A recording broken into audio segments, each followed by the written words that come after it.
Subscribe channel Truth.id dan aktifkan lonceng notifikasi untuk mendapatkan informasi seputar live streaming dan video khotbah terbaru.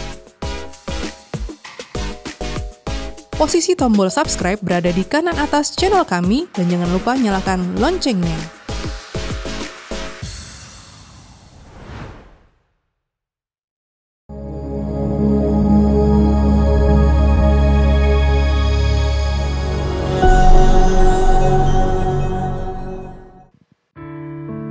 Shalom Bapak Ibu Jemaat yang dikasihi Tuhan. Kita berjumpa kembali dalam suasana ibadah tengah minggu kita.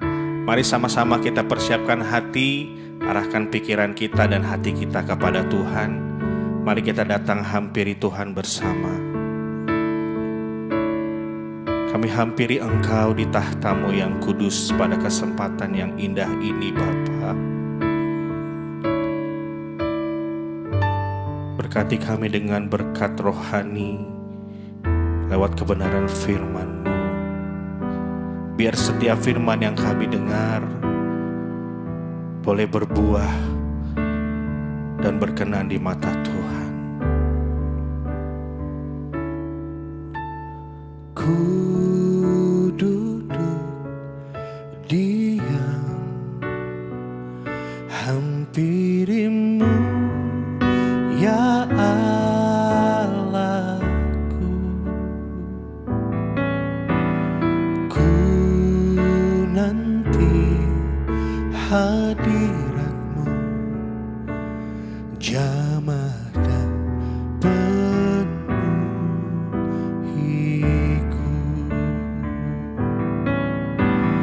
Ku duduk diam hampiri-Mu, ya Allahku.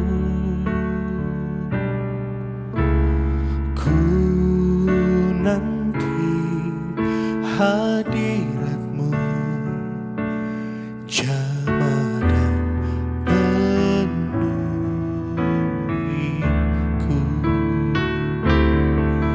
Tangan ku angkat padamu, rendahkan hati di tahta-Mu. Rindu selalu Kau bersamaku. Haleluya, haleluya.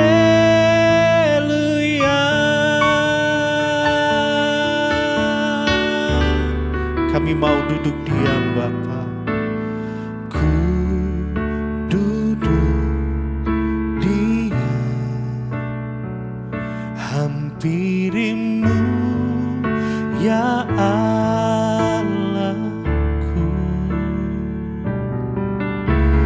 Ku nanti hadirat-Mu, jamah dan penuhiku. Mari angkat tangan-Mu. Tangan ku angkat padamu, rendahkan hati di tahta-Mu. Rindu selalu Kau bersamaku. Haleluya, haleluya.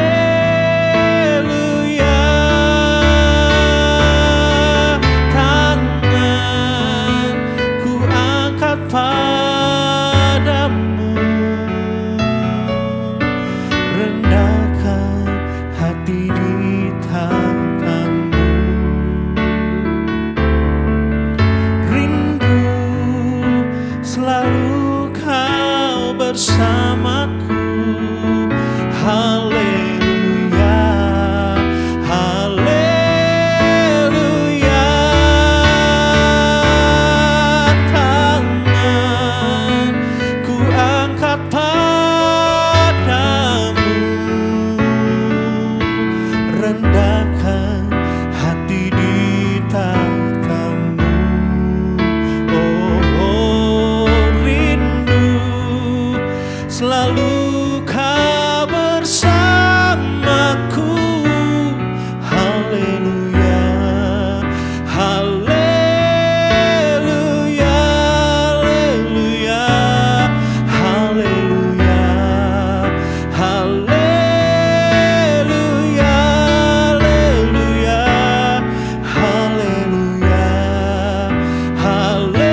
selalu di hadirat-Mu setiap waktu.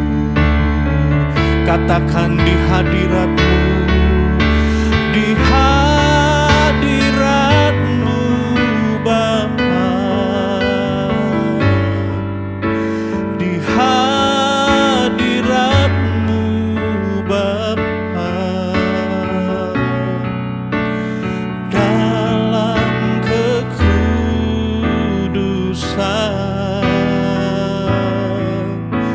kemuliaan-Mu,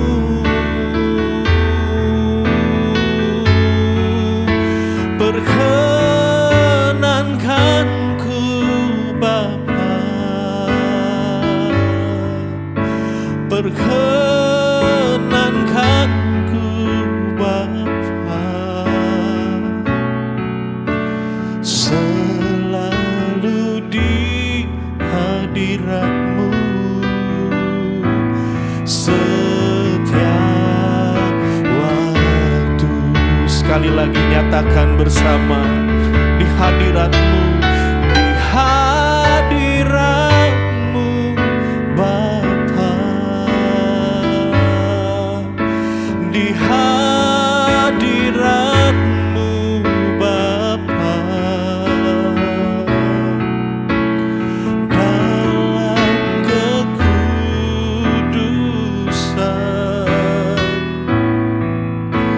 kemuliaan-Mu,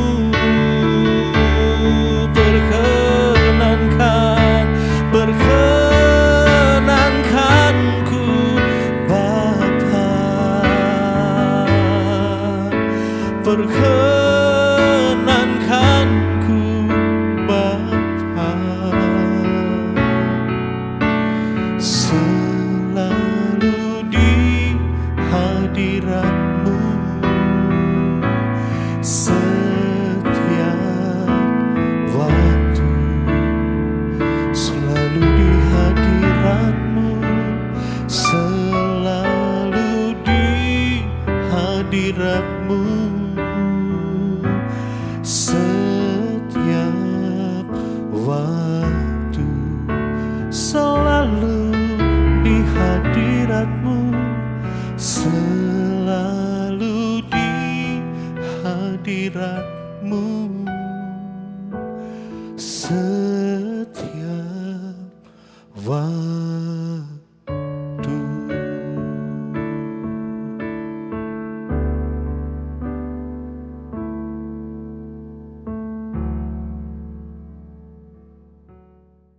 Halo Bapak Ibu, saudaraku sekalian yang terkasih dalam Tuhan.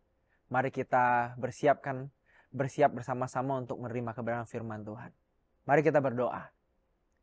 Kami bersyukur Bapa yang baik, kami punya kesempatan kembali untuk belajar kebenaran firman-Mu. Jaga hati kami supaya hati kami terus merendah di hadapan firman-Mu yang mulia, supaya setiap kami bisa dimuliakan dalam Engkau dan menyenangkan hati-Mu. Terima kasih Bapa. Kami mulai pemberitaan firman Tuhan secara virtual ini ke dalam tangan-Mu. Tuhan memberkati setiap yang menyaksikan di layar kaca. Kami bersyukur dan berdoa. Haleluya. Amin. Bapak, Ibu, saudara-saudaraku sekalian, pada bagian yang pertama, beberapa waktu lalu di ibadah tengah minggu juga, kita telah berbicara tentang dahsyatnya sebuah pilihan. Mengapa pilihan itu dahsyat? Karena dua hal. Yang pertama, karena pilihan itu dibentuk melalui kebiasaan. Pilihan-pilihan kecil yang kita ambil itu membentuk kebiasaan kita dalam memilih. Dan kebiasaan kita dalam memilih pada akhirnya akan kita gunakan juga ketika kita memilih hal yang besar. Dan orang yang sembarangan memilih ketika pilihan kecil akan punya pola. Pola memilih yang salah, dan ketika memilih dalam pilihan yang besar, dia tetap akan salah. Jadi, mengapa pilihan itu sangat dahsyat? Pertama, karena dia dibentuk dalam kebiasaan dan dia membentuk kebiasaan itu sendiri. Yang kedua, kebiasaan dalam memilih tersebut tidak mudah untuk diubah. Ibarat kawat, selurus-lurusnya kawat kalau dilurusin dengan tangan Bapak Ibu ya, itu perlu waktu dan juga tidak mungkin gampang selurus seperti pada mulanya. Begitu juga dengan cara kita memilih. Kita tidak bisa memilih dengan ceroboh 55 kali dan berharap memilih dengan bijak pada pilihan ke-56. Tidak bisa. Kita akan punya pola yang sama dalam memilih pilihan yang besar. Dan kita sudah belajar dari Esau tentang bagaimana Esau meremehkan hak kesulungannya. Yang juga pasti dibentuk dari kebiasaan yang memilih, yang meremehkan hal-hal penting dalam kepentingan keluarganya. Pada bagian pertama kemarin, kita menyisakan satu pertanyaan. Bagaimana kalau saya sudah salah memilih? Bagaimana kalau saya sudah salah memilih? Nah, mari kita jawab itu pada pertemuan kali ini Bapak, Ibu, Saudara-saudariku sekalian. Bagaimana jika kita sudah salah memilih? Bagaimana kalau sekarang kita sudah dalam kekecewaan, dalam penyesalan, dalam kepahitan dan sebagainya? Di manakah Tuhan dalam kesalahan kita tersebut? Yang seharusnya mungkin kita tidak perlu merasakan atau mengalami kesalahan tersebut. Mengalami penderitaan akibat kesalahan tersebut. Tapi akhirnya kita mengalaminya sebagai dampak kita yang salah dalam memilih dan salah akhirnya membuat kebiasaan dalam memilih. Nah, Bapak Ibu Saudaraku sekalian, mari kita buka firman Tuhan di Kejadian pasal 27. Kejadian pasal 27 ayat ke-36 sampai ayatnya yang ke-40. Saya bacakan bagi kita semua. Kata Esau, "Bukankah tepat namanya Yakub? Karena ia telah 2 kali menipu aku. Hak kesulunganku telah dirampasnya. Dan sekarang dirampasnya pula berkat yang untukku." Lalu katanya, "Apakah Bapak tidak mempunyai berkat lain bagiku?" Lalu Ishak menjawab Esau katanya, "Sesungguhnya telah kuangkat dia menjadi tuan atas engkau. Dan segala saudaranya telah kuberikan kepadanya menjadi hambanya. Dan telah kubekali dia dengan gandum dan anggur. Maka kepadamu apalagi yang dapat kuperbuat ya anakku?" Kata Esau kepada ayahnya, "Hanya berkat yang satu itukah ada padamu ya Bapak? Berkati aku ini juga ya Bapak." Dan dengan suara keras menangislah Esau. Lalu Ishak ayahnya menjawabnya, "Sesungguhnya tempat kediamanmu akan jauh dari tanah-tanah gemuk di bumi. Dan jauh dari embun dari langit di atas. Engkau akan hidup dari pedangmu dan engkau akan menjadi hamba adikmu. Tetapi akan terjadi kelak apabila engkau berusaha sungguh-sungguh, maka engkau akan melemparkan kuk itu dari tengkukmu." Bapak, Ibu, Saudara-saudari yang terkasih dalam Tuhan, para pemirsa kanal truth.id, bagaimana kalau kita sudah salah memilih? Kita bisa belajar dari kelanjutan kisah Esau. Di mana yang tadi kita baca adalah kelanjutan kisahnya ketika dia sudah salah memilih dan harus menanggung konsekuensinya. Bapak, Ibu, Saudara-saudari sekalian yang terkasih, jika kita sudah salah memilih, pelajaran penting dari kisah Esau yang kita terima adalah hal pertama, semuanya tidak akan sama seperti semula. Itu dulu kenyataan yang harus kita terima. Semuanya tidak akan sama seperti semula lagi. Semuanya tidak akan sama seperti semula lagi. Esau, dari dialognya kita melihat tadi, "Bapak, emang gak ada yang lain? Masa sih gak ada yang lain? Kan engkau kaya. Kan engkau banyak harta. Masa gak ada yang lain sih berkatnya?" Berkat di sini mesti kita pahami sebagai berkat jasmani dulu Bapak Ibu ya. Dalam konteks kisah Esau ini adalah berkat jasmani. Ini bukan berkat rohani, apalagi bicara soal keselamatan. Tidak. Ini berkat jasmani terkait tentang properti atau kepemilikan hak atas warisan keluarga, warisan sang ayah kepada anak laki-laki. Nah, ketika Esau meminta hak kesulungannya atau pengganti hak kesulungannya, apa yang Ishak katakan? "Tidak bisa anakku. Aku sudah angkat adikmu jadi tuanmu. Dan aku sudah berikan dia tanah, hasil kebun, hasil bumi. Udah jadi miliknya dia. Kau harus menanggung bagian di mana engkau anak sulung tapi tidak memperoleh hak kesulungan." Jadi tidak ada dalam tanda kutip Bapak Ibu ya, tidak ada optimisme atau jangan menaruh optimisme pada bahwa semuanya akan kembali seperti semula. Seperti sebelum kita melakukan atau mengambil sebuah pilihan yang salah. Kita harus menerima itu dulu. Memang tidak akan kembali pada hal yang atau pada posisi yang semula. Tidak bisa. Kita semua harus menerima konsekuensi dari pilihan kita. Kita semua harus menerima konsekuensi atas pilihan kita. Dan setelah itu berdamailah. Berdamailah. Banyak orang tidak bisa melanjutkan hidup bukan karena Tuhan tidak memberikan hidup itu. Banyak orang tidak bisa bersuka cita atau punya pengharapan lagi setelah salah memilih. Bukan karena Tuhan tidak memberikan dia sukacita atau pengharapan. Tapi karena dia tidak mau move on. Tidak mau bersedia menerima bahwa iya, aku salah. Iya, aku gagal. Aku harus maju lagi ke depan. Tidak bersedia untuk menerima kenyataan dan berdamai dengan kenyataan itu sendiri.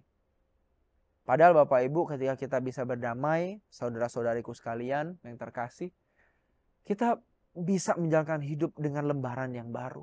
Atau paling tidak, kalau tidak lembaran baru, kita bisa memperbaiki lembaran yang ada. Meskipun ada coretan di buku kehidupan kita, akhirnya seperti tulisan yang kotor dan jelek di sebuah halaman buku.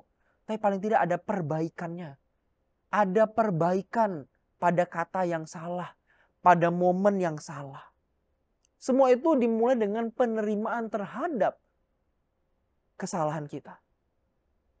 Penerimaan bahwa kita tidak bisa lagi punya kondisi yang sama seperti sebelum kita memilih hal yang salah itu.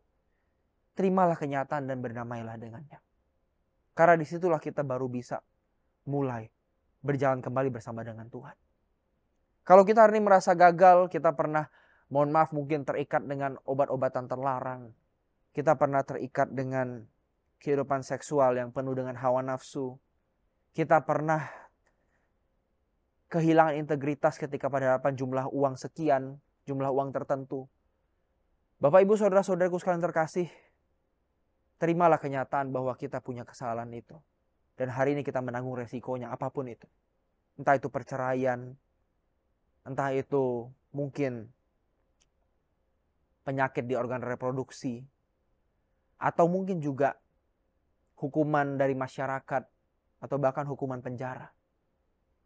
Semua harus kita terima dan kita berdamai. Tidak mungkin bisa kembali seperti sebelum kita terikat dengan obat-obatan terlarang, atau sebelum kita melakukan perzinahan. Tidak bisa sama seperti itu lagi. Tidak bisa. Ada perubahan setelah itu kita lakukan. Setelah itu kita pilih. Mari kita terima dan damaikan diri kita dengan hal tersebut. Namun hal yang lebih penting, hal kedua. Bagaimana kalau saya sudah salah memilih? Yang kedua. Bapak, Ibu, saudara-saudariku sekalian, hal yang baik adalah Tuhan tetap berada di samping kita. Memberi kesempatan yang kedua. Memberi kesempatan kedua. Bapak, Ibu, saudara-saudariku sekalian yang terkasih, kalau dari cerita Esau tadi kita melihat Ishak berkata satu hal yang sangat penting. Kalau engkau berusaha bersungguh-sungguh, engkau bisa melepaskan kuk itu dari pundakmu, dari tengkukmu. Kau bisa melepaskannya. Dan kalau kita melihat Bapak, Ibu, saudara-saudariku sekalian, di kisah selanjutnya Esau dan Yakub, kita melihat Esau kemudian hari diberkati secara materi. Sama dengan Yakub yang diberkati dengan hak kesulungan. Jadi ini luar biasa.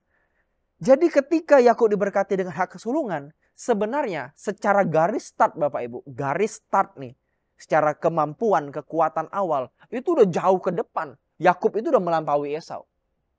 Tapi pada cerita selanjutnya, pada beberapa pasal setelahnya, ketika kisah ini disampaikan, ternyata Esau bisa menyaingi kekayaan Yakub yang memperoleh hak kesulungan, yang memperoleh privilege, keuntungan, hak istimewa, yang membuat dia punya start lebih jauh begitu.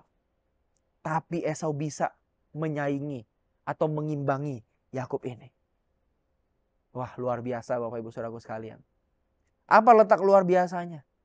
Ternyata Bapak Ibu Saudaraku sekalian, Esau yang bisa kembali mendapat kesempatan ini menjadi analogi yang sejajar bagi setiap kita yang gagal pada pilihan kita. Asal kita berusaha dengan sungguh-sungguh mengubah bagaimana cara kita memilih. Mengubah bagaimana cara kita memilih. Kuncinya adalah berusaha sungguh-sungguh. Dikatakan di ayat ke-40, apabila engkau berusaha sungguh-sungguh, maka engkau akan melemparkan kuk itu dari tengkukmu. Bagaimana kalau saya sudah salah? Saya pernah terikat dengan obat-obatan terlarang. Saya pernah terikat dengan perzinahan. Saya pernah terikat dengan praktik-praktik yang bisa dihukum pidana. Bagaimana kalau saya mungkin sudah terlibat dengan percintaan dunia begitu dalam? Saya susah jadi rohani, Pak. Apalagi jadi berkenan, jadi sempurna. Wah, itu lebih jauh lagi. Gimana caranya? Saya udah salah milih. Cita rasa jiwa saya, selera jiwa saya udah jauh belok, Pak. Gimana caranya? Berusaha bersungguh-sungguh. Berusaha bersungguh-sungguh. Dalam hal apa? Yang pertama, ubahlah kebiasaan kita mengambil pilihan. Jangan terbiasa meremehkan pilihan kecil. Tidak ada pilihan kecil. Yang ada hanya pilihan yang kita anggap kecil. Sesungguhnya tidak ada pilihan kecil. Tapi hanya ada pilihan yang kita anggap kecil. Contoh misalkan, Anda berpikir mau makan apa ini? Mau makan nasi dan mie instan? Atau mau makan nasi sedikit dengan protein dan sayur yang jadi sumber serat? Itu pilihan yang kita anggap kecil seringkali. Di Indonesia kita terbiasa makan nasi dan mie instan. Wah, itu duo maut Bapak Ibu Saudaraku sekalian.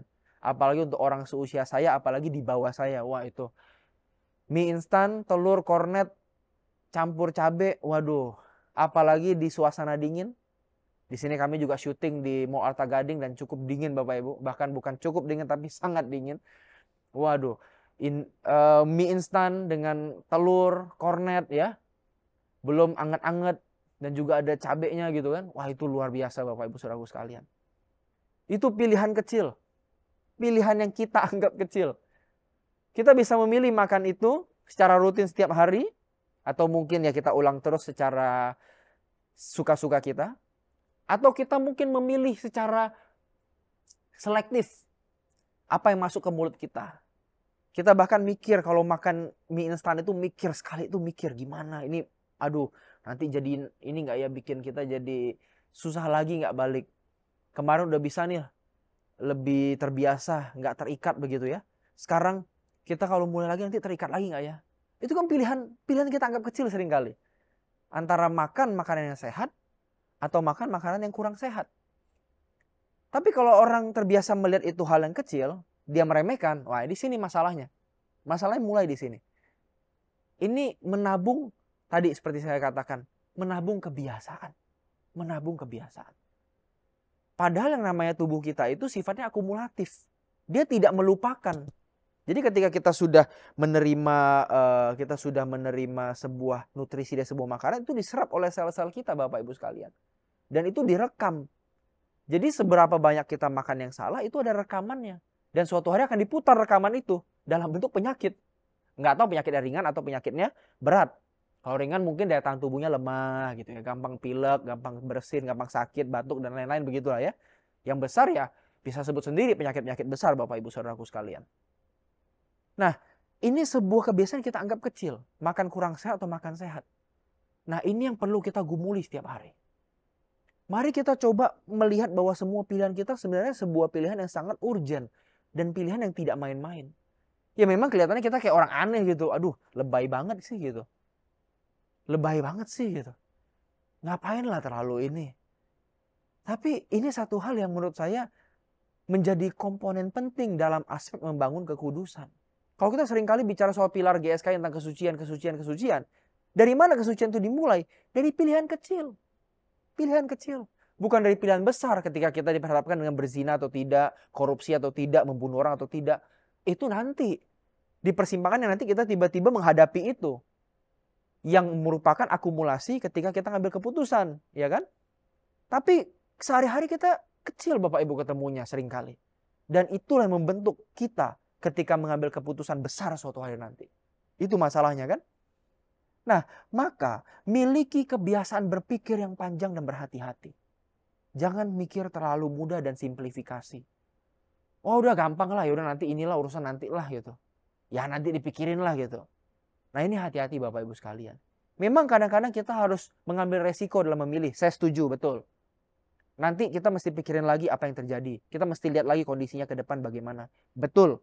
Tapi jangan semua pilihan disimplifikasi atau disederhanakan dengan dalih bahwa semuanya itu ya namanya juga ambil resiko. Ya namanya juga hidup. Ya mau gini lah. Mau nggak mau kita mana tahu ke depan gimana. Daripada nggak bergerak sama sekali begitu kan ya. Nah memang kita harus mengambil pilihan dengan berhati-hati. Tapi juga betul jangan sampai kita nggak bergerak sama sekali. Tapi mohon Bapak Ibu dipikirkan apa jangka panjangnya. Mohon berhati-hati. Karena dia membentuk pilihan kita sehari-hari. Itu yang pertama. Dahsyatnya sebuah pilihan menggiring kita harus punya kebiasaan berpikir yang panjang dan berhati-hati. Tidak ada pilihan kecil. Hanya ada pilihan yang kita anggap kecil. Itu yang pertama. Yang kedua, bagaimana kalau saya sudah salah? Bagaimana kalau saya salah pilih? Saya sudah mengalami dahsyatnya sebuah pilihan itu. Yang kedua, yang terakhir. Belajarlah dari masa lalu itu. Orang berkata masa lalu ada guru yang terbaik. Betul, saya setuju. Betul. Tapi ada yang berkata juga Bapak Ibu bahwa belajar dari masa lalu itu untuk orang pintar. Orang berhikmat bukan belajar dari masa lalu. Orang berhikmat belajar dari kesalahan orang lain. Ini saya dapat dari satu podcast dari sahabat saya Pendeta Aditya Pratama. Dia berkata bahwa orang pintar itu belajar dari kesalahan masa lalu. Tapi orang berhikmat belajar dari kesalahan orang lain. Jadi supaya dia nggak perlu mengalami kesalahan orang lain itu. Dan menurut saya setuju dengan apa yang dia sampaikan ini. Dari teman yang sahabat saya sampaikan ini. Bahwa mungkin Anda dan saya bisa belajar dari masa lalu kita. Dan harus. Kita harus belajar. Jangan ngulangi hal yang sama. Keledai bisa jatuh atau keledai tidak jatuh di lubang yang sama. Tapi kita bisa jatuh di lubang yang sama. Tapi sebaiknya kita belajar tidak jatuh di lubang yang sama. Tapi yang lebih penting, tidak perlu tunggu lihat lubang kita sendiri waktu kita jatuh. Kita lihat orang lain jatuh di lubangnya, kita belajar untuk nggak jatuh di lubang kita sendiri. Itu berhikmat. Jadi mulai hari ini Bapak Ibu, jadikan setiap peristiwa, cerita-cerita orang lain sebagai sebuah pelajaran bagi Anda. Tentu dalam melihat kisah-kisah itu kita perlu selektif. Tidak semua kisah itu benar. Tidak semua kisah itu utuh. Kita perlu hati-hati. Ada orang melebih-lebihkan cerita. Ada orang membuat-buat cerita dan sebagainya. Ada. Tapi cerita hidup yang benar dan yang kita lihat sendiri. Yang kita tahu kebenarannya dan bisa dipercaya. Mari kita pelajari. Cukup orang ngomong kita ngerti, kita belajar. Dan itu membuat kita mawas diri. Sehingga kita dengar, ketika kita dengar orang lain salah ambil keputusan di bisnis, salah berucap, salah memperlakukan anak, istri, suaminya. Kita harus belajar jangan sampai kita begitu. Jangan sampai kita begitu. Kita belajar dari kesalahan orang lain dalam memilih. Sehingga kita tidak perlu salah memilih. Sehingga kita sejak hari ini bisa memilih hal yang benar dari hari ke hari dan itu menjadi habit, jadi sebuah kebiasaan. Belajarlah dari masa lalu kita. Dan yang lebih baik adalah belajarlah dari kesalahan orang lain. Supaya tidak perlu kita punya kesalahan yang sama atau kesalahan yang sejenis. Inilah yang akhirnya bisa membuat kita maju. Dan tidak membuat kita merasa terus bersalah atau tenggelam dalam kesalahan kita. Bagaimana kalau aku sudah salah? Ya udah kita belajar dari masa lalu kita. Dan mulai ke depan jangan cuma belajar dari masa lalu. Belajar dari kesalahan orang. Belajar dari cara orang mengambil keputusan. Mau keputusan yang salah maupun yang benar kita pelajarin. Kita pelajarin. Kita buka mata kita. Semua itu adalah pendidikan dari Tuhan. Semua itu adalah pesan dari Tuhan. Yang Tuhan titipkan lewat hidup orang lain. Jangan remehkan setiap peristiwa yang Tuhan izinkan kita saksikan atau kita dengar. Mungkin peristiwa-peristiwa itu ada yang dilebih-lebihkan. Oke, kita jangan dengerin kalau dilebih-lebihkan atau itu dibuat-buat. Tapi pasti ada juga yang benar. Mari buka hati kita. Karena Tuhan bekerja dalam segala perkara. mendatangkan kebaikan bagi orang yang mengasihi dia. Dan hari ini kalau kita punya kesalahan, kita sudah salah memilih, Tuhan masih tetap bersama dengan kita. Selalu ada kesempatan kedua, asal kita berusaha sungguh-sungguh. Bagaimana caranya? Ubah kebiasaan kita. Jangan anggap kecil pilihan-pilihan kita. Dan yang kedua, belajarlah dari masa lalu dan juga dari kesalahan orang lain atau kebenaran orang lain. Sehingga kita bisa dapatkan pelajaran yang mahal. Sehingga pilihan yang Tuhan berikan kepada kita, kehendak bebas itu, yang sebenarnya merupakan privilege. Karena ketika orang bisa memilih, itu pasti punya privilege. Pilihan itu mengandaikan sebuah privilege atau hak istimewa. Ketika kita punya privilege ini, kita gunakan sebaik mungkin. Jangan gunakan untuk melukai Tuhan dan melukai diri kita sendiri. Sebaiknya kita gunakan untuk mengembangkan diri kita, memuliakan diri kita demi kemuliaan Tuhan. Amin, Bapak Ibu Saudara-saudari sekalian. Selamat memilih, selamat merasakan dahsyatnya sebuah pilihan. Saya berdoa agar Anda, siapapun Anda yang menonton di layar kaca ini, Anda semua bisa bersama-sama memilih dengan benar. Memilih dengan benar.